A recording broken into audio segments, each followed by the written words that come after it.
বড় পীর আব্দুল কাদের জিলানী রহমতুল্লাহর নাম শুনছেন না? সবাই জানেন। তো ওনার কাছে একদিন এক মহিলা আসছে পর্দার আড়ালে, আয়েশা বলতেছে, হুজুর আমার একটা ছোট্ট কথা আছে। তো বলতেছে, কি বলো?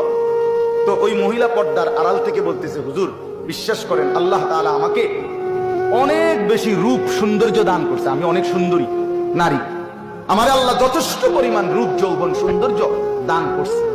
শরীয়তের অনুমতি নাই, এই জন্য আপনারা দেখাইলাম না, কিন্তু মুখে বললাম। কিন্তু হুজুর আমি আসছি একটা তদবিরের জন্য। কি তদবির?